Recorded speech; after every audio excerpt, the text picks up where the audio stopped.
el Grupo Psicoanalítico del Oeste. Bueno, nuestra característica o lo que siempre intentamos hacer desde el grupo fue poder ofrecer un espacio de encuentro.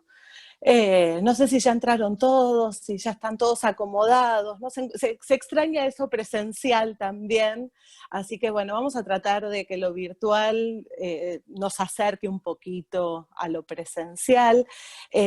Nosotras desde hace unos años que estamos tratando de ofrecer un espacio de encuentro entre colegas, por una situación muy personal que fuimos viviendo cada una, que cada vez que queríamos formarnos, pensar, trabajar junto con otros, nos encontrábamos con esta dificultad que en zona oeste, ¿no? Como decía Laura, para los que por ahí no conocen, Buenos Aires es una ciudad muy grande que tiene un conurbano, todo un cordón de ciudades alrededor de la ciudad importante que es Buenos Aires, con una población muy grande, y la zona oeste es una zona, está dividida en norte, sur y oeste, y el oeste siempre ha quedado ahí como medio que no es ni norte ni sur, así que no ha tenido un desarrollo por ahí en muchas cuestiones tan importantes como ha tenido las dos zonas, y desde el psicoanálisis y la clínica psicoanalítica un poco pasaba lo mismo, ¿no? A la hora de tener que formarnos, a la hora de tener que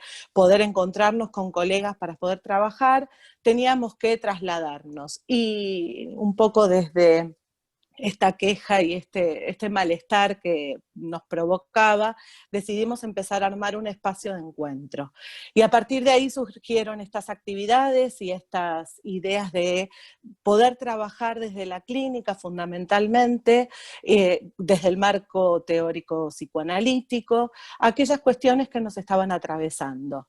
Bueno, cuando nos atravesó la pandemia, decidimos que por una cuestión de supervivencia prácticamente, no pudimos seguir armando estos encuentros, pero sí, bueno, nos mudamos a lo virtual, y hoy el desafío es armar este encuentro casi presencial, porque hasta ahora los encuentros que hemos hecho fueron a través de distintas formas de encontrarnos, pero desde la lectura, desde un video, pero no así masivamente desde una plataforma como esta, ¿no? Donde, bueno, algo de lo presencial tratamos de emular a través de lo virtual.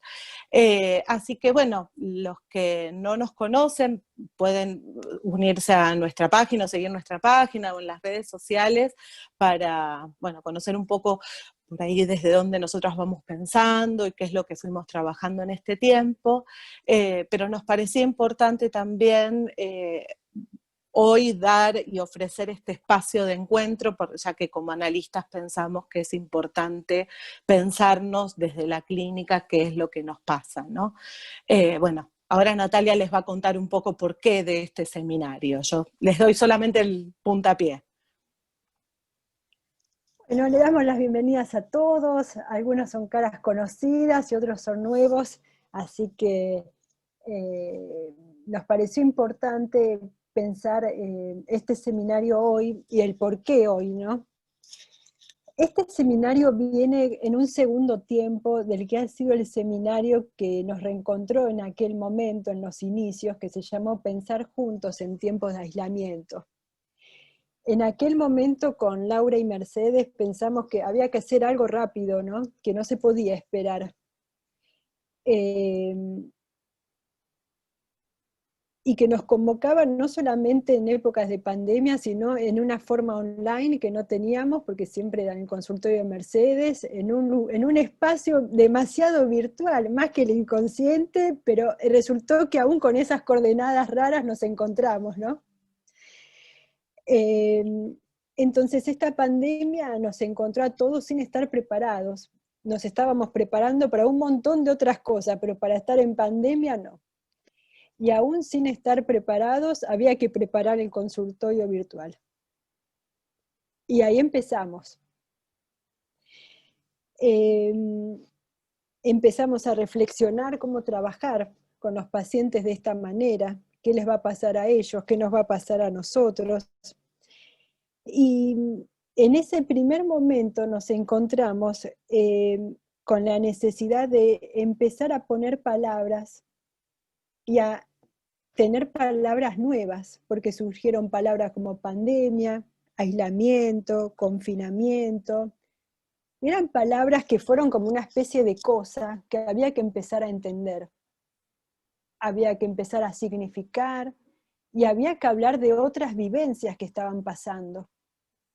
Esas vivencias no tenían tantas palabras como hoy. Entonces, hoy nos encontramos ya, podríamos pensar, en este segundo tiempo de aquello que pasó, de aquello que empezó a hacer un impacto para pensarnos, para pensar los pacientes, que además vivían cosas parecidas a nosotros y para eso tampoco estábamos preparados. Entonces, este es otro momento, podemos pensar un segundo momento de aquel traumático. Entonces, hoy, ¿qué podemos pensar? Con esto les vamos a proponer que ustedes vayan tomando la palabra o el chat, en este caso es una palabra escrita, que puedan escribir en el chat 2 palabras que describan cómo fueron esos primeros momentos de la pandemia y el confinamiento.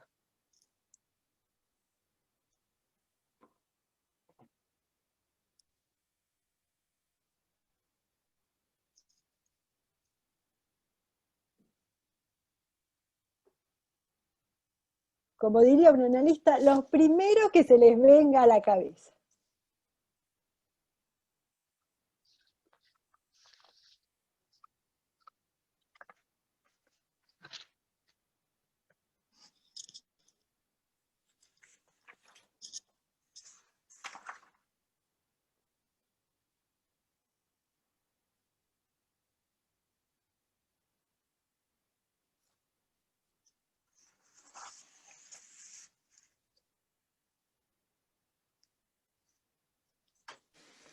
Bueno, nos podemos ir leyendo también, ¿no? A medida que van pasando, por lo menos es interesante ir viendo la repetición de ciertos estados, ¿no? Que cada uno fue vivenciando. Y hay algunas palabras que se repiten. Incertidumbre, impredecible, lo impensado. Dudas de cómo seguir trabajando.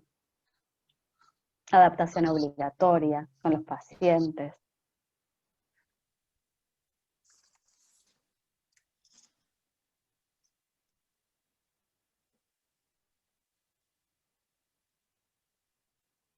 Ahora vamos a vernos las caras y vamos a empezar a leer y hacer una recapitulación de las palabras que fueron escribiendo y que, aunque estemos en distintos lugares del mundo, hay muchas cosas que se repiten, ¿no?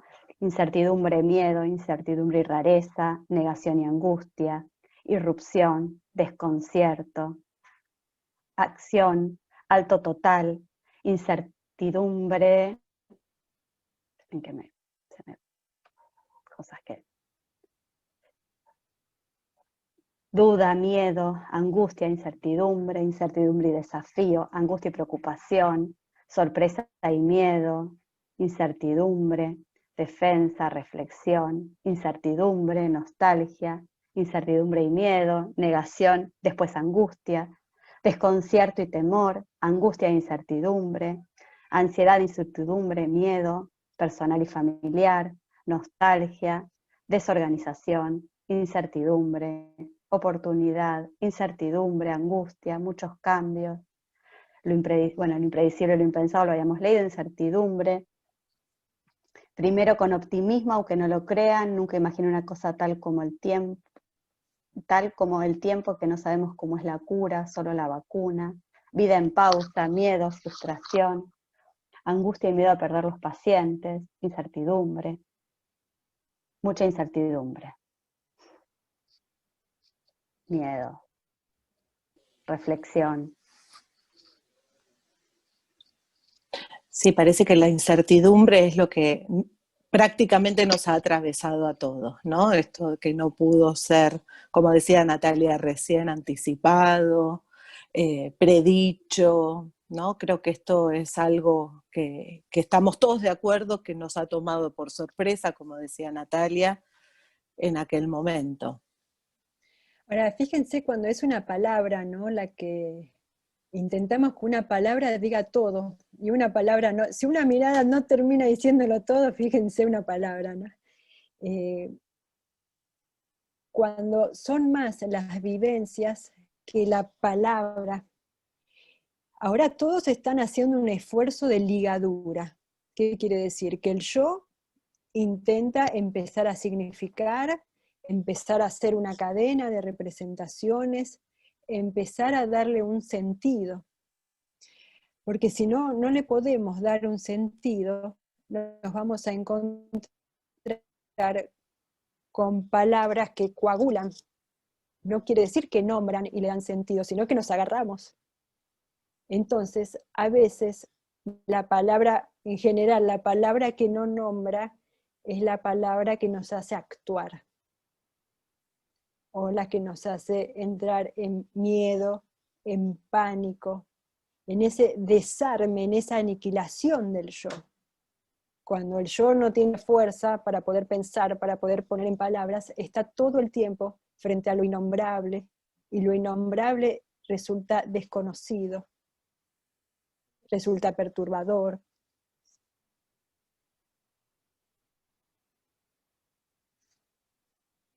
En aquel momento nos encontramos entonces con todas esas palabras, pero hoy podemos recordar. Si hoy podemos recordar es porque nos hemos movido un poco de esa escena, ¿no? Quizá hay cosas que pueden ser recordadas, es decir, que pudieron ser olvidadas en algún momento, y dejan de tener ese impacto continuo que desarma. Entonces quiere decir que ahora hay un efecto secundario, un efecto a posteriori, como nos dice Freud cuando habla del trauma. Permite elaborar lo que también nos dice Freud, que es un esfuerzo de trabajo psíquico. El psiquismo se esfuerza en lograr. Logra pensar, pero en ese esfuerzo de anudamiento, de encontrar nuevas palabras, van a surgir cosas que se repiten en su vida, pero también van a pasar cosas nuevas. No todo es compulsión de repetición, también van a haber novedades y también vamos a tener que estar atentos en esto en los pacientes. Esto tiene que ver con lo traumático, y lo traumático no es el evento. Todos pasamos por esta pandemia, eso no queda duda, ¿no? Pero, ¿qué quiere decir cuando hablamos de lo traumático? Hablamos como cómo a cada uno le impactó esta vivencia, cómo cada uno puede nombrarla. Por eso, el concepto de trauma va a estar vinculado a la subjetividad. Porque no todos los pacientes dicen lo mismo.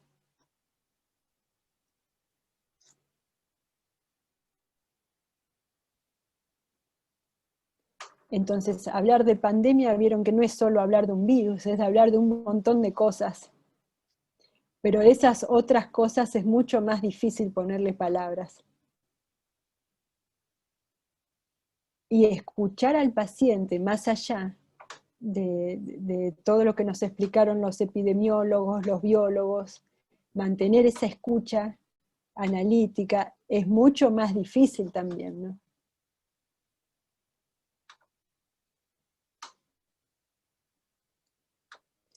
Entonces, estos elementos reactivados por el trauma, cuanto mayor sea la intensidad traumática, cuanto más tiempo se prolongue, va a activar elementos mucho más arcaicos.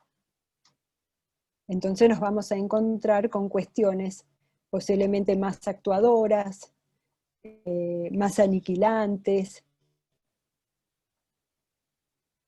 Algo de esto deben haber encontrado en los pacientes.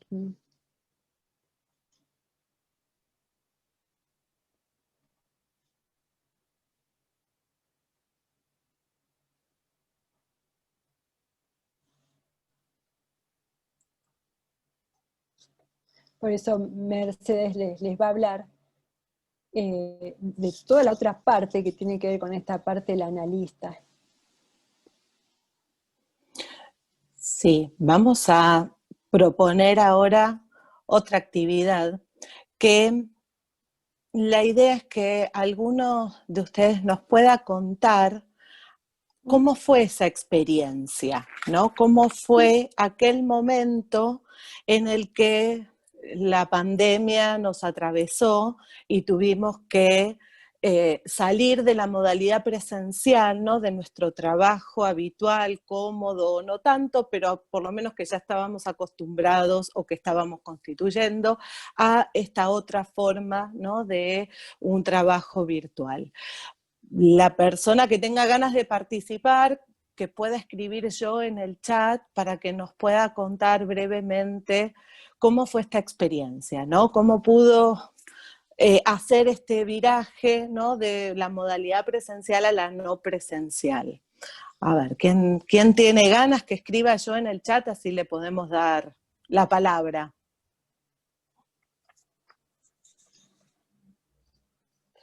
¿Quién se anima? Que sea algo muy descriptivo, ¿no? Me parece que la idea es por ahí que alguien alce la voz. Ahí, Odette, Ahí hay me alguien. parece. Ahí está.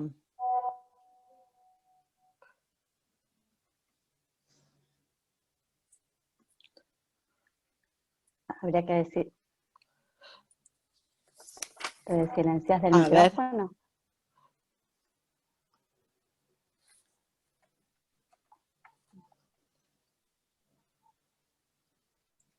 Te escribe.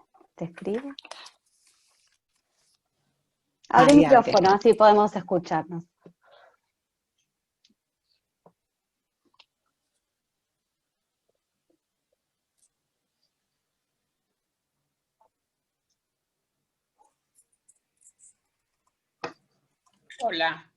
Hola, buenas tardes. Bueno, a primer momento de mi experiencia, cuando me di cuenta de que esta pandemia era cierta, porque yo escribí hace un rato que no creí en ella, cuando me di cuenta de que me tenía que venir a mi casa y encerrarme, pues al principio tenía muchísimo miedo, estaba yo muy asustada por el coronavirus. No por el venirme a mi casa, sino por el coronavirus, ¿no? Entonces, ese fue el primer momento de que pues me tenía que enfrentar conmigo misma, con mis miedos y en mi casa. En el primer momento, cuando comencé a trabajar con mis pacientes, todos antes de venirme a casa, yo les pregunté primero si estaban de acuerdo a que trabajáramos de manera online. Y bendito sea Dios, todos dijeron que sí, ¿no? No tengo muchos pacientes, pero ellos se quedaron. Entonces, ellos han estado conmigo desde marzo, desde el 15 de marzo que me vine a casa, hasta hoy a la fecha. Les he preguntado, de repente les digo, ¿ya quieren regresar? Y me dicen, no, de casi estamos bien, ¿no? Entonces, ese fue el inicio en un principio de muchísimo miedo, pero yo, ¿no? Luego, el abrir el espacio en mi casa, pues yo tengo muchos años trabajando en vía online con otros pacientes, ¿no? Pero no de esta manera, ya así como, pues el consultorio es mi casa, ¿no? O sea, no era lo mismo, nunca fue lo mismo, ni ha sido lo mismo. Entonces, comencé aquí, donde estoy, que es donde mejor me llega el internet, cuando estoy en Zoom, en mi habitación, pero entonces me sentí como agobiada porque dije, están entrando a mi mundo. Una cosa es que yo te invite a mi mundo, pero otra cosa es que me sienta que se metieron todos a mi mundo, ¿no? Entonces, tengo una habitación sola y me resistí un mes, no, como mes y medio, a transformarla en consultorio. Entonces, cuando ya la transformé en consultorio, bueno, oh, como que me serené, ¿no? O sea, dije, oh, tengo mi espacio, este es mi lugar, aquí es donde entran mis pacientes, ya no están en mi recámara, en mi sala, en mi cocina, o sea, no, o sea, ya tenemos un espacio y pues eso fue aminorando mi miedo y yo no había querido entrar a ningunos webinars porque después, ya más adelante me di a la tarea de empezar a entrar a webinars y me di cuenta de que todos estábamos cansadísimos, ¿no? Sí, esa es una de las cuestiones, ¿no? Odette, ¿de dónde sos? Yo soy de México. Ah, de México. Yo creo que lo que Odette dice es representativo, ¿no? De muchas cosas. Cuando el consultorio antes quedaba afuera y ahora está dentro. La casa quedaba por fuera del consultorio, ahora está dentro, ¿no? Esta inversión y que hay que trabajar igual, hay que escuchar al paciente y como dice Odette, aparece el miedo del lado del analista y esto empieza a estar en la sesión. No es que porque no está al lado el paciente no se da cuenta. Esto es la sesión. Sí, me parece que es muy interesante y como vos decís, Natalia, lo que nos plantea Odette es muy representativo a lo que muchos nos ha pasado. Yo pensaba un poco nuestro nombre del taller, ¿no? La subjetividad del analista, y un poco armándolo y pensando entre nosotras tres, se nos planteaban dos cuestiones. Bueno, esto de la subjetividad, cómo, bueno, uno cuando va al consultorio, cuando tiene cierta rutina, tiene cierto plan armado, ¿no?, del día, y de repente se nos desarma todo. Y lo que pensábamos era, bueno, ¿en todos lados pasó lo mismo? ¿Qué fue lo que nos atraviesa a todos por igual y qué no? Por eso nos parecía interesante escuchar, ¿no?, a alguien que nos cuente y poder empezar a discriminar esto. ¿Qué es lo que nos ha pasado a todos en este viraje y qué cosas, bueno, siguen estando presentes, ¿no? Entonces, uno de los puntos que nos parecía importante era recuperar también esta palabra de subjetividad. ¿Qué es subjetividad, no? Porque hoy es como moneda corriente leer la subjetividad, pero nos parecía como interesante puntuar, por eso tomamos una descripción o el concepto de subjetividad que trabaja Silvia Bleichmar.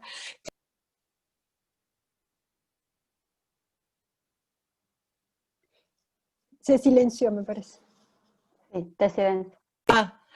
Sí, tomamos el concepto de subjetividad como lo describe Silvia Bleichmar, porque nos parecía que es una persona que ha trabajado muchos años pensando justamente en las subjetividades y qué pasa con la subjetividad ante diferentes situaciones, ¿no?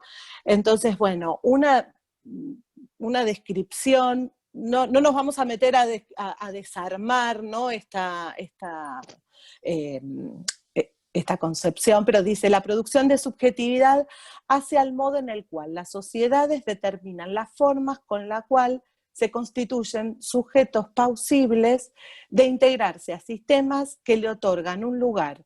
El constituyente es instituyente, diría Castoriadis. Quiere decir que la producción de subjetividad hace a un conjunto de elementos que van a producir un sujeto histórico potable socialmente. Con lo cual, lo que nos interesa destacar, ¿no?, de esta idea que nos trae Silvia Bleichmar es cómo el sujeto está atravesado no solamente por lo histórico, sino por lo social. Con lo cual pensamos que algo de lo que nos trae Odette desde México, con su vivencia, con su experiencia, lo he vivido yo acá en Argentina y creo que en cualquiera de estos lugares, ¿no? Lo han vivido, esta irrupción, ¿no? Algo de esta palabra que se repetía, que era de incertidumbre. Hay algunas cuestiones que socialmente, ¿no? Como mundo, porque esto es una pandemia, nos ha atravesado. Después, cada ciudad, cada momento tiene sus características particulares, que bueno, ahí sí podemos empezar a discriminar, ¿no? ¿Qué es esto que caracteriza a la idiosincrasia y a lo social y lo cultural de cada uno, que va a ir tomando una forma distinta según la subjetividad? Pero pensábamos, bueno, como analistas, ¿cómo quedamos atravesados con esto?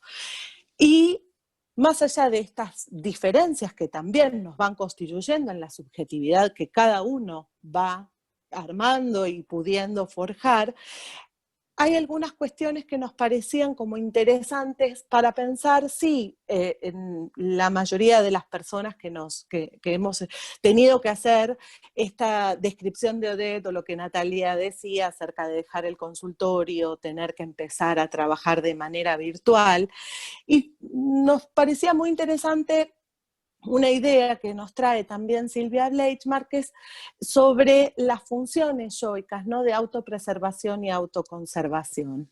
Ella lo que dice es que el impacto de lo traumático pone en riesgo dos grandes aspectos de la organización del yo y de su función: la autopreservación y la autoconservación.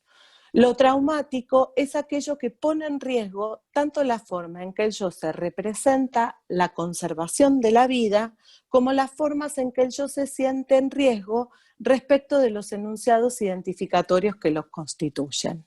A ver, ¿qué quiere decir un poco todo esto?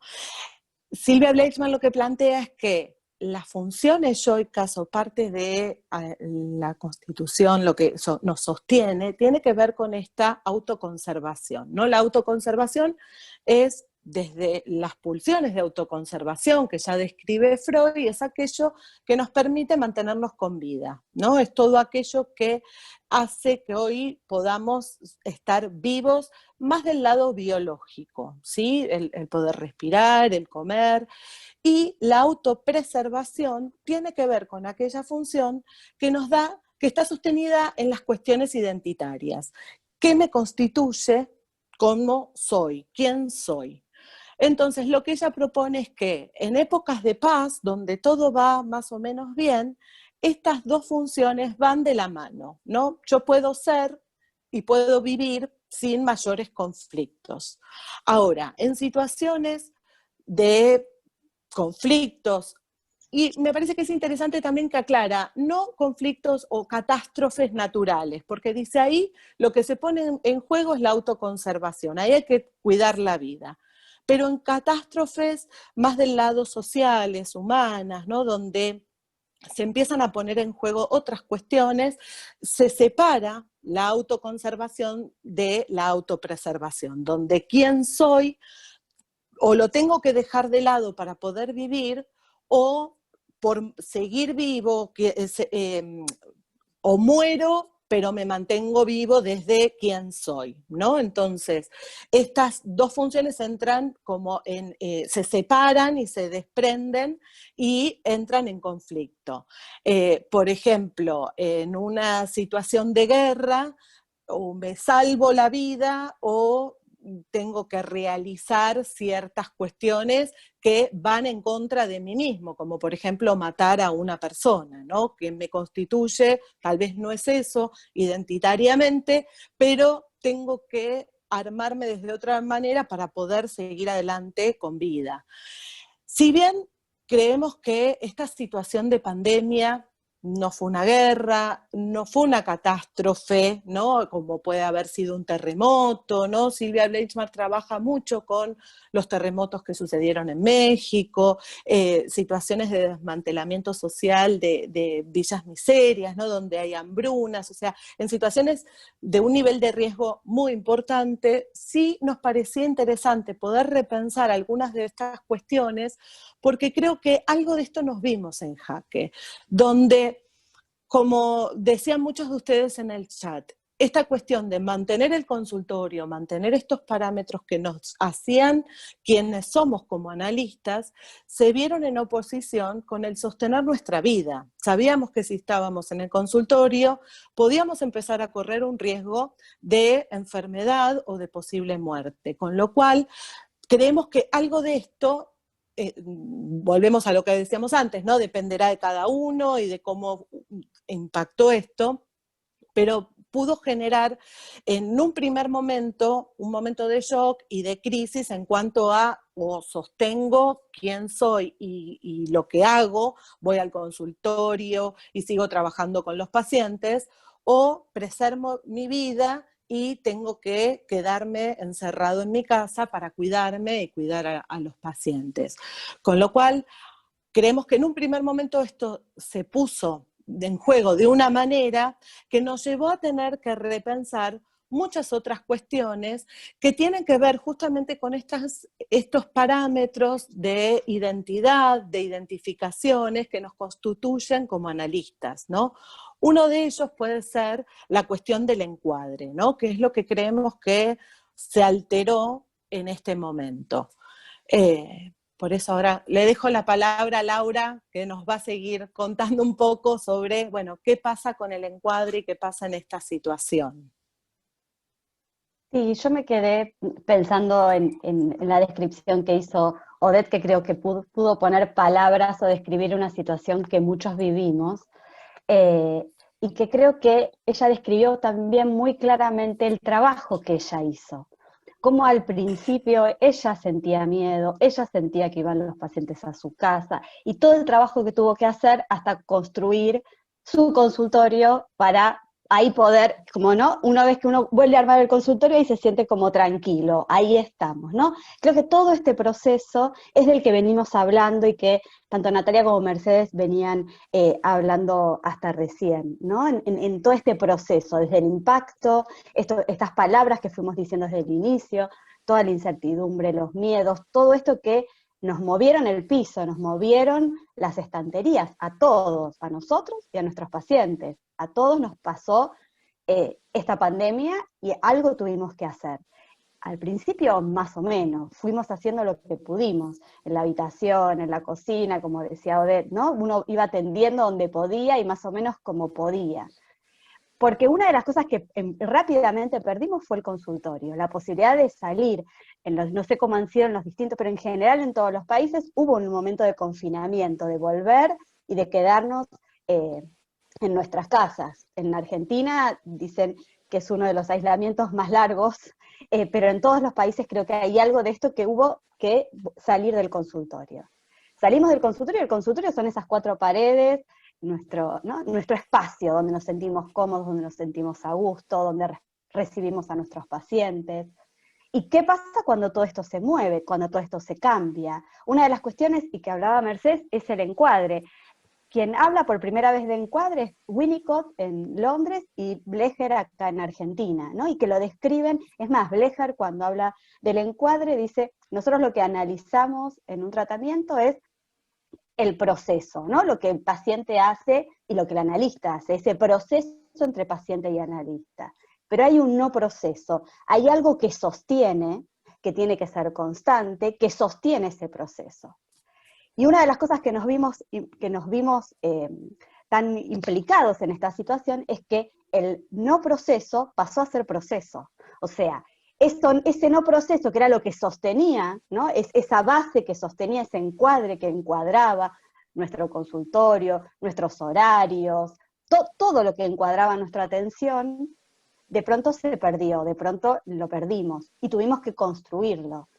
Como muy claramente lo describió Odette, hubo que construir nuevamente ese marco. Entonces, en ese momento el proceso, el no proceso del encuadre se transformó en proceso, y tuvimos que hacer algo con eso, ¿no? Empezar a trabajar con eso. Y uno de los conceptos que a nosotras nos parecía como importante para pensar, porque creo que nos acompaña en esta situación, es el concepto de encuadre interno, ¿no? Como la ausencia, ¿no? Y Green es uno de los autores que lo describe, pero hay varios autores que hacen referencia al encuadre interno. y hay una diferencia, ¿no?, entre el encuadre externo, que tendrían que ver con estas normas, con esto que describía Blecher, que describieron tantos otros analistas, que tiene que ver con este sostén, ¿no? Pero también hay autores que a partir de pensar el encuadre, empezaron a pensar que lo que sostiene el encuadre externo es el correlato de un encuadre interno, ¿no?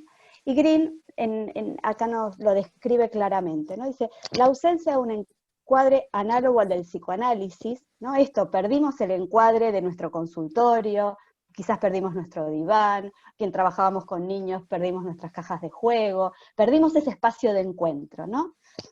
Obliga al analista a remitirse al encuadre interno, a este encuadre que, es decir, ¿no?, el que él mismo interiorizó, cada uno de nosotros fue interiorizando en su propio análisis, y que aún ausente del trabajo analítico en psicoterapia, no deja de estar presente en su mente, rigiendo el límite de las variaciones que autoriza y llevándolas a salvaguardar las condiciones necesarias para proseguir los intercambios. Entonces, este es el encuadre interno, este que fuimos incorporando en nuestro propio análisis, en las supervisiones, en nuestra formación, en los encuentros con colegas, en el trabajo con nuestros pacientes, todo este trabajo analítico que fuimos incorporando y que ya forma parte de nosotros, a él tenemos que recurrir para poder rearmar, así como decía Odette, el consultorio en las pantallas, en una habitación, en un cuarto, en un lugar, pero recuperar nuestro encuadre interno para de ahí empezar a poder trabajar, para a partir de ahí poder salir de este estado de incertidumbre, de parálisis, de miedo, todas las palabras que ustedes dijeron al inicio, creo que todos pasamos por ese momento y necesitamos recuperarnos y apoyarnos en este encuadre interno. Creo que fue lo que nos permite poder seguir trabajando, y que hoy, ya unos cuantos meses después, desde esos primeros momentos, hoy podemos decir que estamos en otra situación, ¿no? Todavía no sabemos muy bien cómo va a ser después. Todavía, ¿no?, el qué va a pasar, si vamos a volver al consultorio o no, si vamos a volver con mascarillas, con cubrebocas, con máscara, cómo va a ser la vuelta a los consultorios. Por ahí ya en algunos países han vuelto, pero esto del encuadre también exige que lo volvamos a hacer. Y esto que hablaban del cansancio, yo creo que el cansancio, en muchas explicaciones, ¿no?, en muchas teorías, y estamos todos tratando de entender qué es lo que nos pasa, pero yo creo que este trabajo psíquico que todos nosotros tuvimos que hacer, eso genera cansancio, ¿no? El readaptarnos, el conectarnos con nuestros temores, el hacernos cargo de eso, para de ahí volver a redirigir nuestro trabajo, todo eso creo que sigue generando, nos cansa, ¿no? Es un cansancio de trabajo, ¿no?, del trabajo psíquico que estamos haciendo y que vamos a tener que seguir haciendo. Es interesante, ¿no?, a falta de nuestro consultorio, cómo lo sustituyó el paciente, porque ahí es donde aparecen las historias, desde las más sorprendentes, las más bizarras, pacientes que se metían en cualquier lado con tal de tener la sesión. A veces no decían dónde estaban, ¿no? Después sí lo decían, pero esto generaba mucha sorpresa, ¿eh? En el auto creo que ha sido el que está en el ranking número 1, pero después hay muchos lugares donde fueron estableciendo. Sí, que creo que también se puso en juego algo de la no palabra, ¿no?, a pesar de la no presencia física, ¿no? Algo de esto que dice Natalia, de esto que fue surgiendo, de lo que no tenía palabra, empezó a aparecer muchas veces así, a través de imágenes, de mostrarnos cosas de las casas, o de preguntarnos dónde estábamos nosotros y qué era eso distinto que veían, ¿no? Creo que es esto de constituir ese espacio virtual que antes era presencial en el consultorio y que nosotros establecíamos, y que después se fue dando junto con el paciente, y que fue también el paciente quien, como decía Odette, se metía en nuestras casas, pero nosotros también nos metíamos en las casas de ellos, despertando muchas veces hasta también nuestra propia curiosidad. Como decía Natalia, bueno, no decían dónde estaban, pero a uno le despertaba curiosidad, ¿dónde está? ¿Qué es eso? Y develando muchas veces, a través de imágenes, cuestiones que uno presuponía o reconstruía en el consultorio y que tal vez a partir de ahí, de esta escena que se nos presentaba a través de la virtualidad y que se nos presenta, ¿no? Sigue siendo hoy en día, queda como muy explícito o mucho más notorio, pero tal vez sin palabras, como actos, ¿no? Con los niños, por ejemplo, queda como muy claro a veces situaciones familiares que denuncian o que muestran y que a veces los adultos se cuidan un poquito más, pero también, ¿no? Que a veces se escuchan gritos o escenas, ¿no? De la familia que uno presupone o reconstruye en las sesiones y ahí en lo virtual quedan totalmente explicitados desde este lugar que nosotros nos metemos también en la casa de ellos. Y creo que también algo de acá dicen, sesiones junto con mascotas, tal cual. A veces en el consultorio también se puede dar, que vengan con sus animalitos, más raros, pero empiezan a aparecer todas estas cosas, y uno visualizando esa forma de vínculo, que por ahí antes la reconstruíamos, ¿no? O la presuponíamos. Ahora la vemos, y también creo que la situación nueva es cómo intervenimos con esto. Creo que esto es todo el desafío que se nos plantea de investigación, de escribir, de pensar, bueno, ¿qué pasa con todo esto que hoy se pone en juego a través de este tipo de dispositivo, ¿no? Sí, por eso cuando Laura hablaba del cansancio, recibimos material psíquico que no está tan simbolizado. Por eso las actuaciones, ¿no? Entonces, todo lo que tiene que metabolizar el analista. El cansancio también se da cuando, como un efecto contratransferencial de todo el contenido pesado que se va dando en el analista, ¿no? Entonces, el yo del analista está cansado.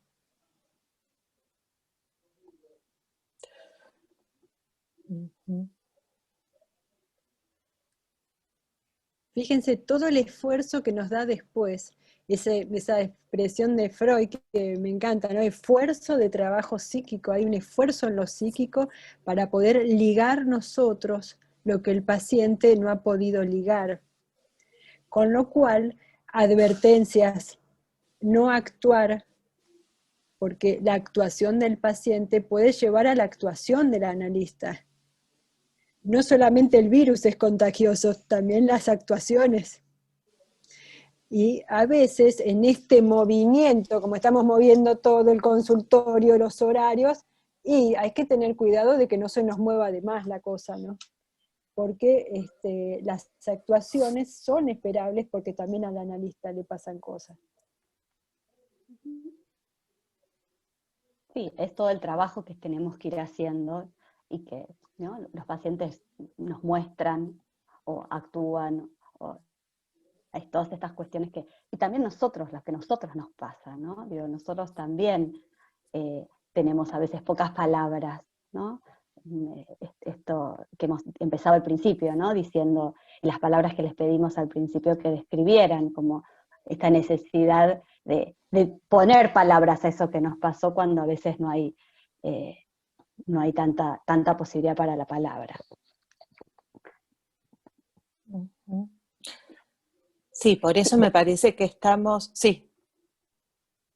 No, Rosa, después vamos a dar lugar a las palabras, a las preguntas. Ahora, esto es importante, es muy importante lo que se habló de encuadre, ¿no? Porque pensar el encuadre hoy es también haberlo pensado antes, cuando estábamos en el consultorio. La importancia no es solamente ahora por la pandemia, también era importante antes.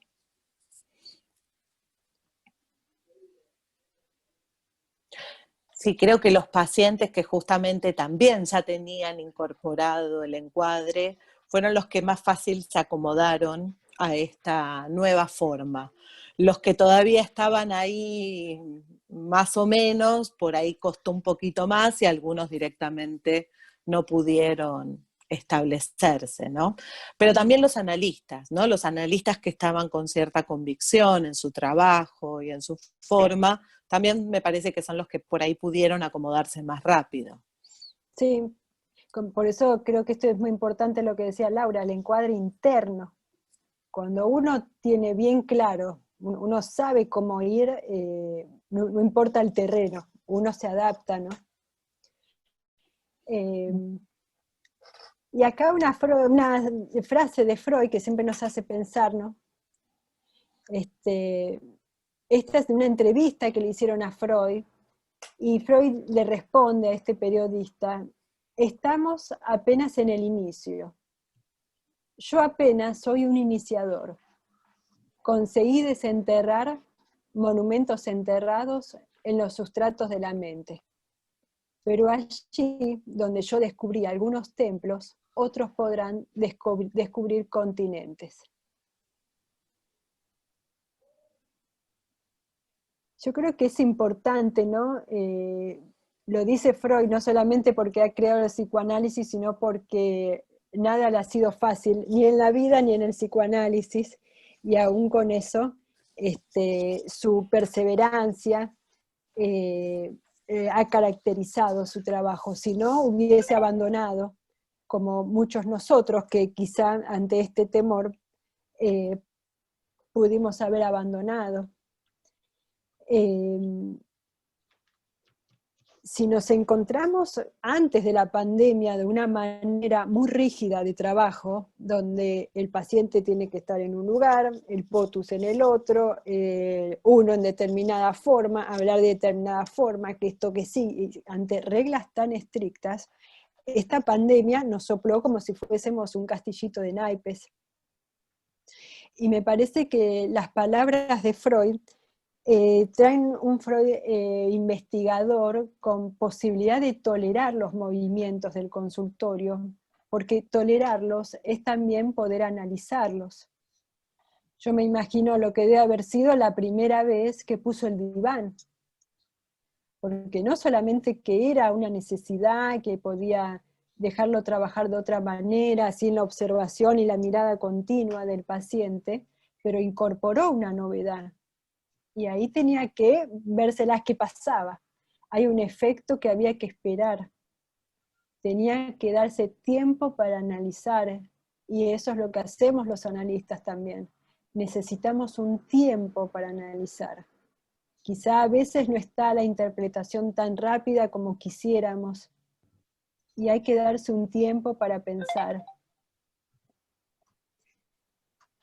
Creo que Freud ha mostrado que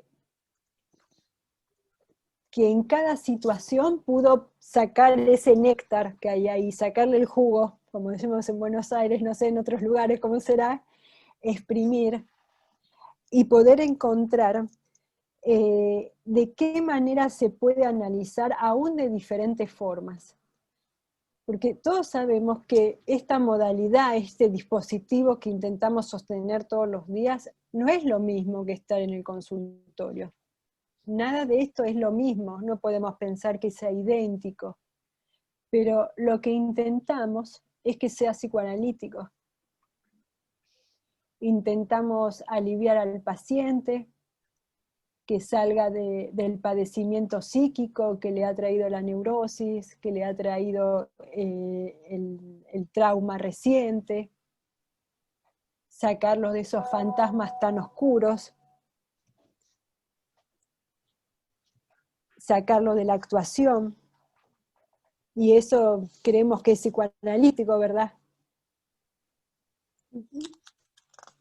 Pero estas adaptaciones las podemos hacer teniendo en cuenta, como decía Mercedes, ¿no? En un cuidado a sí mismo y al otro. ¿Y de dónde viene esto, no? De alguna manera, esto es aprendido porque tenemos vivencias, tanto inconscientes como conscientes, de haber sido cuidados o descuidados. esas experiencias van a predisponer cómo va a ser nuestro actuar actual. Entonces nos remitimos a una vivencia primordial de la que ya nos habló Freud, que es la vivencia de satisfacción. En esa vivencia de satisfacción es ese primer encuentro con un otro. Freud lo llama el complejo del semejante. Este semejante auxiliador ha dejado formas de acceder a la vida o, de lo contrario, de quedar entregados a vivencias dolorosas. Lo doloroso no es la muerte, pero viene a ser todas esas huellas que quedan de cuando ese otro primordial no ha podido solucionar la urgencia en la que se encuentra el chico, tanto biológica como psíquica. Entonces, esa experiencia es el modo en que fuimos salvados de la pura pulsión de muerte, para empezar a incorporar un deseo del otro, esa pulsión que es eros, que viene a atenuar esa descarga abrupta de la pulsión de muerte.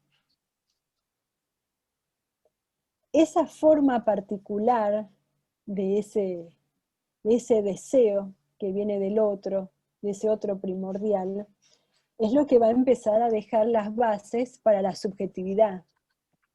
La nuestra, la de los pacientes, la del vecino, la de todos.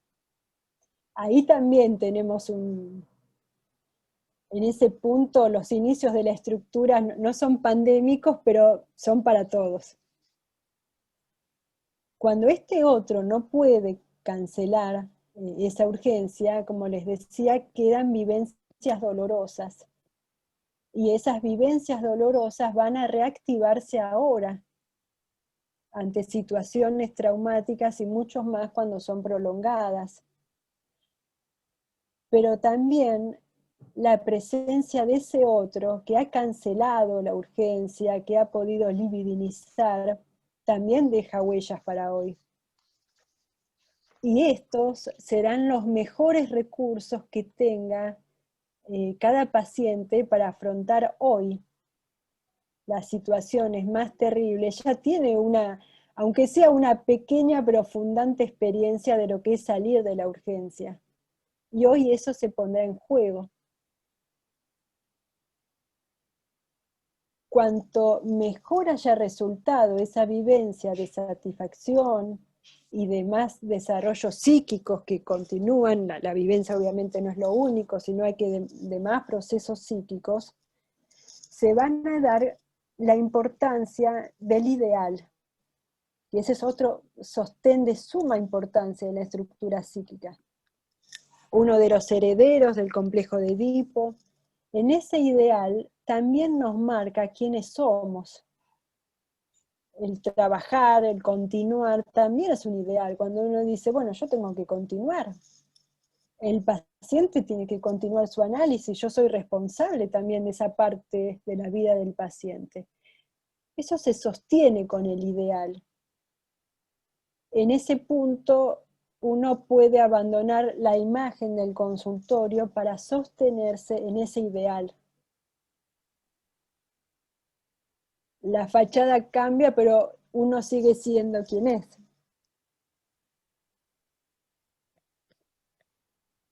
En el grupo psicoanalítico somos igual en Morón que en online. Somos igual, digamos. Somos los mismos. Es decir, que hay cosas que no tienen variación.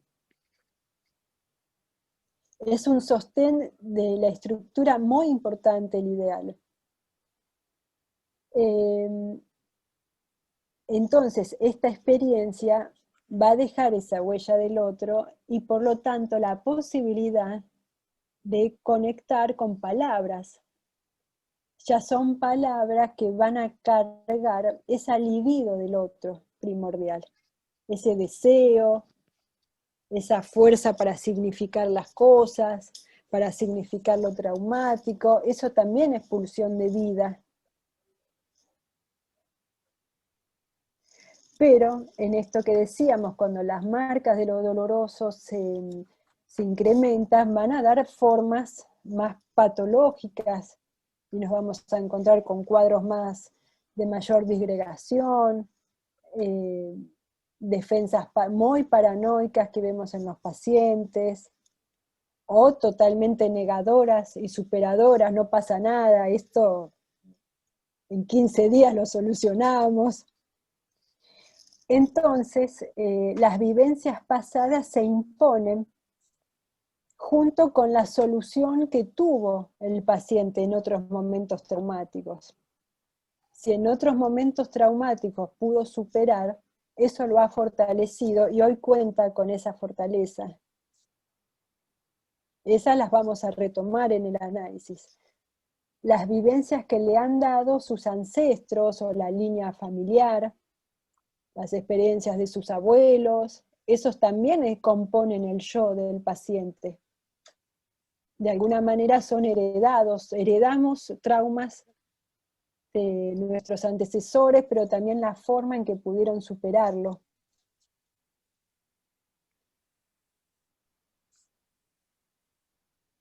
Y esto da lugar a cosas que Laura va a continuar, que siguen la misma línea de proceso psíquico, ¿no?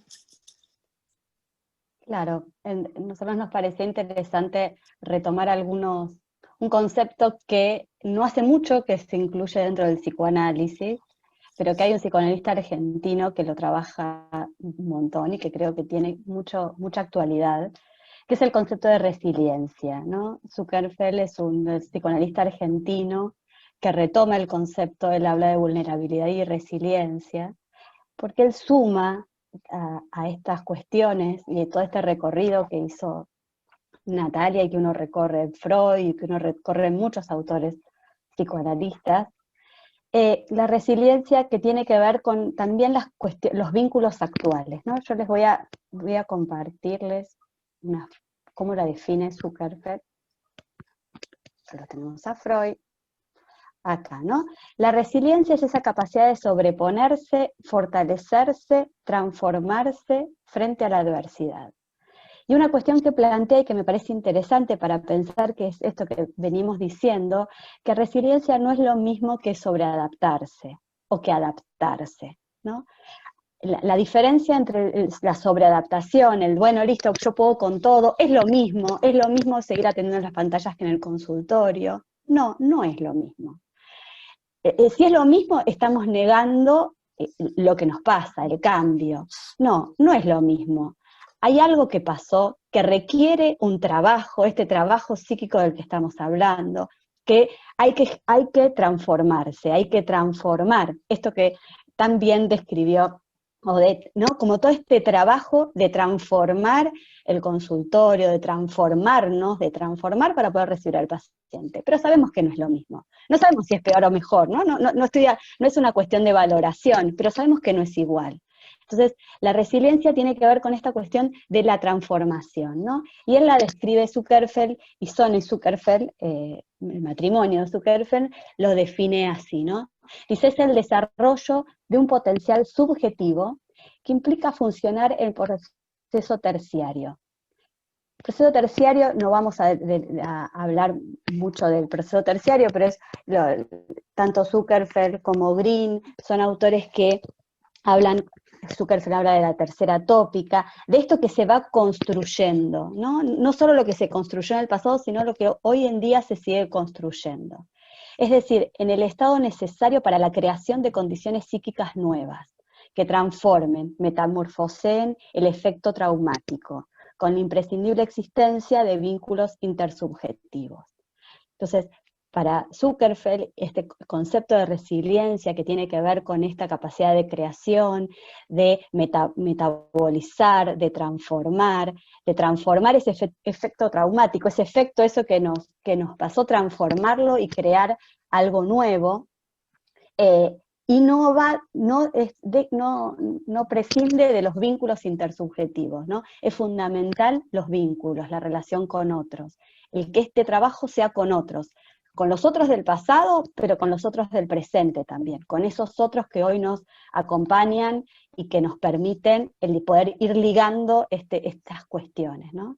Y nos parecía como interesante también, pensando también en nuestro encuentro, ¿no? Desde el grupo psicoanalítico, no por nada nos llamamos grupo, apostamos a la grupabilidad, apostamos al pensar con otros. En marzo, cuando hicimos nuestro primer encuentro, lo llamamos pensar juntos, ¿no? Pensar juntos, porque creemos que apostamos a eso, al pensar con otros, sobre todo en estos momentos difíciles, en donde hay que hacer mucho trabajo psíquico, y cuando uno hace ese trabajo psíquico y aporta con otros, nos parece que hace a la cuestión, ¿no? Y por eso nos parecía importante retomar estos conceptos de resiliencia y de superfe. Sí, pensaba que solamente, no solamente en estos tiempos de aislamiento, ¿no? Que uno se encuentra por ahí más distanciado socialmente y que a veces es difícil el encuentro con otros, creemos que, bueno, que a veces esta forma de encuentro también es posible y que nos suma la posibilidad de pensar con otros. Pero también en épocas de no pandemia o de paz, ¿no? Entre comillas, también el pensar con otros siempre trae una complejidad que creemos o estamos convencidas de que aporta siempre un plus, ¿no? El grupo como mucho más que la suma de las partes. Entonces me parece que un poco lo que apostamos es a eso, a que estos espacios de encuentro tengan que ver con esto, con el poder discernir, describir, poder pensar, poder inclusive enfrentarnos, compartir todo, pero algo nos vamos a llevar de todo aquello. Como muy interesante el poder seguir pensando.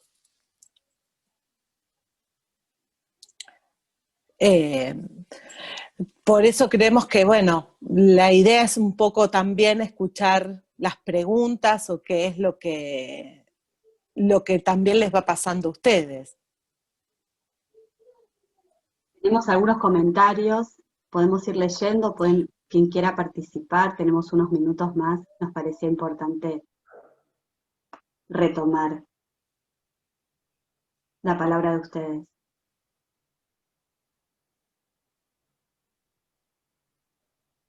Rosa, que había levantado la mano, Rosa Sidner. Bueno, en principio, muchas gracias por la invitación. Bueno, mi nombre es Rosa Sidner, yo soy uruguaya, trabajo en la Facultad de Psicología de la Universidad de la República y estoy a cargo de un servicio de atención psicológica preventivo asistencial, un convenio con el Ministerio de Salud Pública, y donde tenemos unos 60 psicoterapeutas psicoanalíticos en todo el país, que atienden a los funcionarios de salud pública y sus núcleos familiares. Digo todo esto porque me parece que es una experiencia interesante de compartir también, porque justamente atendemos pacientes por medios a distancia. También yo soy psicoanalista y también atiendo pacientes, pero quería decir un poco esto para poder transmitirles también la experiencia. Perdonen que pedí la palabra antes, pero como vi a varias hablando, entré después porque tuve una serie de problemas, y pensé que estaban hablando en un taller espontáneamente, si no, no lo hubiera hecho, discúlpenme. Pensé que estaban hablando todas, porque fui viendo cómo hablaban, entonces por eso levanté la mano, pero no había entendido la dinámica desde el inicio. Bueno, entonces, primero voy a hacer algunos comentarios, algunas reflexiones, y después les cuento un poco la experiencia. Las reflexiones, bueno, me interesó muchísimo todo lo del concepto del encuadre interno, que trabajamos tanto, y que a nosotros nos ha ayudado muchísimo las conceptualizaciones de Elizade, aparte de Green, bueno, lamentablemente ya fallecida, nos interesó muchísimo, y pienso que en este momento es algo al que debemos acudir muchísimo y es algo que permanentemente estamos viendo con nuestros estudiantes. Después, otro concepto que nos ha ayudado muchísimo a entender esta situación para poder, eso que ustedes se plantean, para poder seguir trabajando de esta manera y que siga siendo psicoanalítico. ¿Tá? En el entendido de lo de Winnicott que decía, a veces cuando puedo hago psicoanálisis, ¿no? Cuando Winnicott decía, bueno, nosotros no solamente en esta situación, ¿no? Pues hacemos muchas cosas que no son psicoanálisis. Y bueno, un concepto que nos ha ayudado mucho es el de mundos superpuestos, de Janine Puget y Leopoldo Werner, que bueno, es muy, muy viejo el concepto, pero creo que tiene una vigencia muy actual, y hace poco Abreva y en los principios organizó un ateneo clínico donde estaba Janine Puget y hablaba de los mundos superpuestos hoy, y bien interesante, hay muchas cosas que cambian, pero también escuchando psicoanalistas de diferentes lugares, hablan de, bueno, de los mundos superpuestos, pero de la implicancia, de la implicación, dos conceptos distintos pero afines, de cómo estamos, psicoanalistas y pacientes, totalmente insertos en un mundo compartido, que a veces dificulta y mucho el trabajo psicoanalítico, y a veces no. Al revés, lo que yo he visto, que a veces también acerca, manteniendo una simetría, porque otro de los peligros es perder la simetría, acerca por una posibilidad de poder, pensando desde otras teorías de Fonagy, los procesos de mentalización, o sea, ponerse en el lugar del otro. Y eso a veces favorece, por más que parecería que no, pero si uno tiene, si no se borran los límites, eso ayuda y muchísimo. Y bueno, y también me interesó muchísimo lo que dijo, creo que fue Natalia Mendoza, o no sé si fue Laura Ramos, perdón, pero en relación al Durkheim, el esfuerzo de trabajo de Freud, que hay un plus, el cansancio, es así, el cansancio, hay un plus, de alguna manera, porque tenemos que, bueno, trabajar mucho más. Pero además el concepto de perlaboración o elaboración, creo que se comparte con el paciente también. O sea, no es solo el paciente el que tiene que trabajar, más que nada, no solo la catarsis, sino el Durkheim, como planteaba Freud, sino que nosotros también, se nos exige otro trabajo, un plus de trabajo, y que se manifiesta seguramente en el cansancio físico. Y esto claro, en esta línea es lo que plantea Zuckerfeld del trabajo terciario, ¿no? De los procesos terciarios, van en esta línea. Claro, los escuché. Del trabajo también, de poder empezar a ligar, a simbolizar, y todo este exceso de trabajo. Sí. ¿No? ¿Puedo hablar un poco más o prefieren que yo deje acá y después? Porque tampoco... Así vamos a escuchar el resto, si les parece. Que ya nos queda un ratito. ¿Quién tiene más ganas de comentar? Bueno, yo nuevamente, el haberlas escuchado ahorita me dio muchísima más tranquilidad darme cuenta que sí tengo mi encuadre, ¿no? Que me costó, ¿no? 1 mes y medio, que hice rabietas, ¿no? Porque soy humana, ¿verdad? Me enojo de repente estoy frustrada, de repente ya me quiero ir y me quiero ir a mi consultorio. O sea, digo, todo eso es normal, ¿no? Pero me da muchísima paz escuchar que sí tengo mi encuadre, ¿no? Y escuchando un poco esto que dice Rosa, yo soy una paciente, expaciente de un protocolo de mentalización de hace muchos años, ¿no?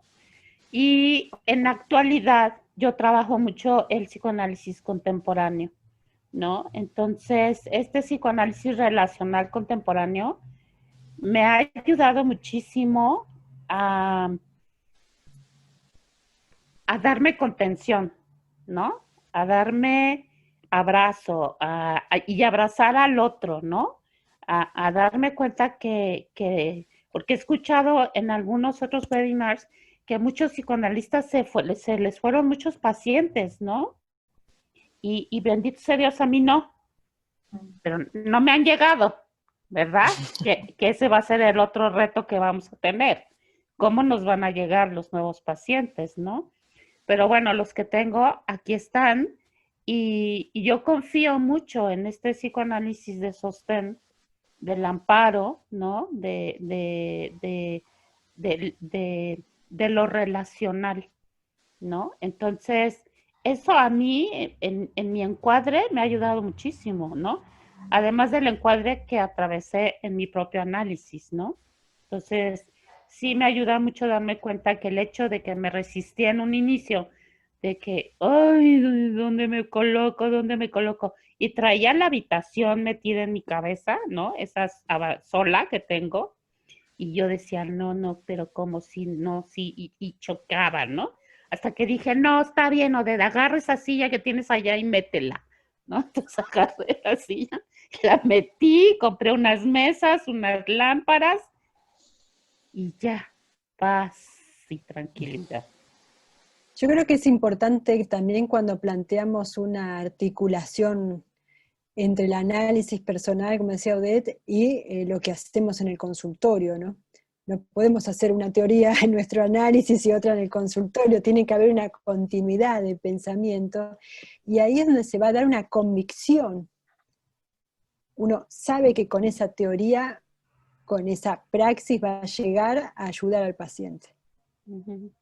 Que hay que continuar por esa ruta, ¿no? Es ahí donde está. Y eso es la convicción y es lo que se sostiene desde el ideal. Podrá ser difícil dónde poner la silla, en un lado o en el otro, pero uno sabe que en algún lugar va a estar. Cuando uno le dice al paciente, bueno, cálmese, ¿no? Vamos a seguir por acá y va a estar todo bien. Cuando el analista está seguro, el paciente continúa. Sabe que tiene que trabajar, que no le va a ser fácil, pero que me parece que la seguridad del analista cuando tiene la convicción, no cuando es actuada, cuando está la convicción, yo creo que el paciente continúa. Gracias.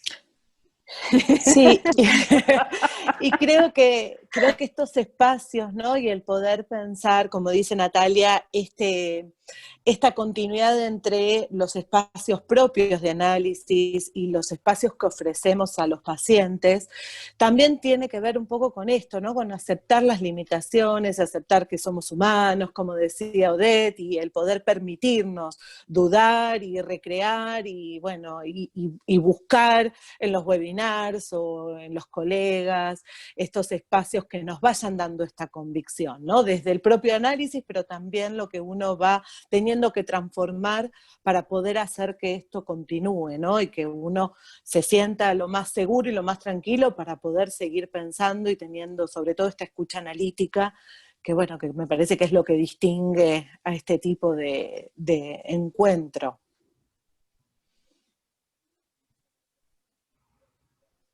No sé si alguien más tiene ganas de contar o de preguntar o de decir algo.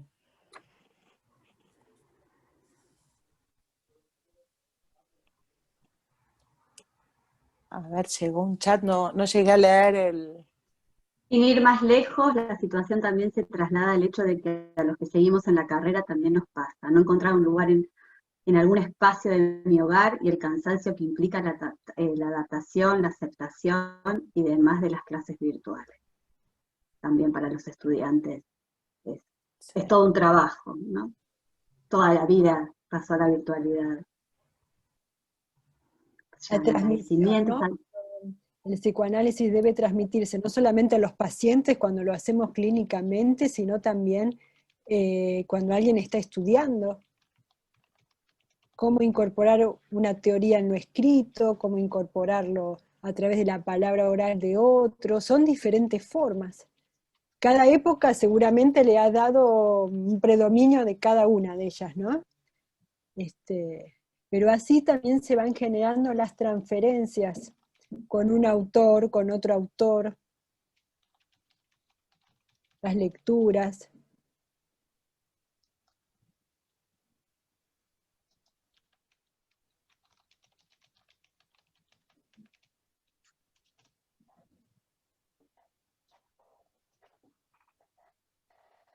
Bueno, no sé si alguien más tiene ganas de comentar algo, de hacer alguna pregunta.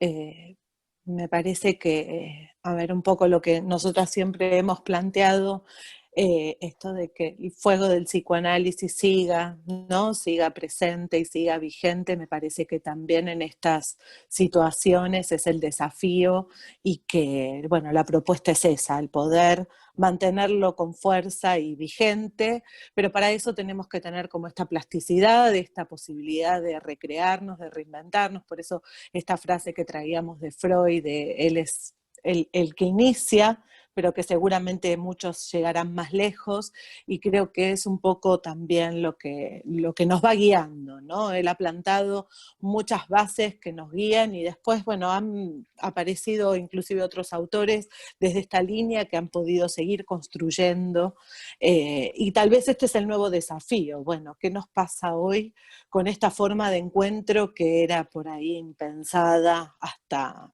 ahora?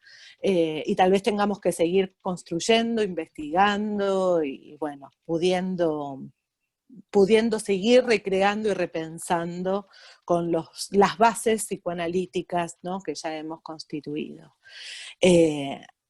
Antes de dejarle la palabra a Natalia o a Laura para cerrar, les queríamos contar que en nuestra próxima actividad vamos a tener una invitada que para nosotras es un honor tenerla, porque es nuestra maestra, nos ha guiado en muchas cuestiones psicoanalíticas. Es la licenciada Liliana de Nicola. Ella es miembro de la Asociación Psicoanalítica Argentina y de la Asociación Internacional también, y va a estar dando un seminario de 2 encuentros para poder pensar las cuestiones de la depresión, que es un mal, ¿no?, que nos afecta hoy, y que vemos que, bueno, en muchos lados se está hablando como de la nueva pandemia. Entonces, bueno, poder pensar qué significa eso, cómo ir pensándolo también psicoanalíticamente, ¿no? Qué impacto tiene, y bueno, cómo pensarlo psicoanalítica y cómo poder trabajar. Este encuentro va a ser a fines de septiembre, el martes 29 de septiembre y el martes 6 de octubre a las 13 horas de Argentina. Ella estará haciendo estos encuentros. Ya los vamos a ir contactando, se van a ir enterando por nuestros canales de comunicación para todos aquellos que estén interesados. Así que bueno, pasado ya la información de los próximos encuentros, no sé si Natalia o Laura quieren despedirse, yo las dejo, me Creo que es despido. importante esto que ha sido el espíritu del taller, ¿no? Así como la cita de Freud marca hasta dónde ha llegado él, ¿no? Es como si entrega ese fuego para que otros lo sigan. Y creo que nos anticipa una idea de un psicoanálisis que no es rígido, que no es que no se lo puede mover. El psicoanálisis tiene movimiento, tiene una vida especial como el fuego. Mientras el fuego está encendido, tiene vida, ¿no? No es de una sola manera. Por eso implica seguir pensándolo, y en situaciones donde todo se nos desarma, quizás son desafíos para seguir pensando, pero cuando todo llegue en tiempos de paz, como decía Breichmann, tomando a Freud, también hay que seguir pensando. No es que hay que quedarse muy acomodado, muy tranquilo, se sigue moviendo, aunque estemos en el consultorio, ¿no? Y me parece que el espíritu investigador de Freud hoy lo retomamos, porque si no nos van a impactar las pandemias, los pacientes de otros momentos, los más modernos, las actuaciones, y quedamos impactados, y es porque el psiquismo tiene más inventiva de lo que a veces creemos. Por eso nuestro deseo de que se continúe, de que puedan tener espacios para pensar, y que lo importante también es que mejoren los pacientes. Para eso nos esforzamos todos los días. Bueno, yo los despido también, les agradezco a todos por haber participado, y los invito a que, bueno, sigamos en contacto a través de nuestras redes sociales, Facebook, Instagram o el WhatsApp, podemos estar por ahí conectados, y, bueno, y poder seguir construyendo el grupo psicoanalítico, que creo que lo vamos construyendo entre todos. Recién alguien preguntaba por los certificados. Los que pedimos, los que necesiten los certificados del encuentro, que nos escriban un mail con su nombre completo, así se lo podemos reenviar por ese medio que es mucho más rápido y mucho más fácil. Yo nada más para despedirme, quiero decir muchísimas gracias por el aporte que me dieron, pero quiero decir algo de alguien por ahí que dijo que he escuchado en muchos webinars, si esto que estamos haciendo es psicoanálisis. Yo digo que sí, ¿no? Es psicoanálisis. Estamos como alguien dijo, como diría Winnicott, ¿no? No sé si estoy haciendo psicoanálisis, pero algo estoy haciendo, ¿no? Muchísimas gracias a las tres. Gracias. Bueno, gracias a todos por este tiempo, ¿no? Por tomarse el tiempo, por participar, por estar atentos y bueno, ya nos estaremos encontrando próximamente. Terminamos por hoy, como dicen los ángeles. Por hoy hasta la siguiente sesión. Dejamos acá. Dejamos acá. Gracias. Gracias. Chao. Gracias. Chao.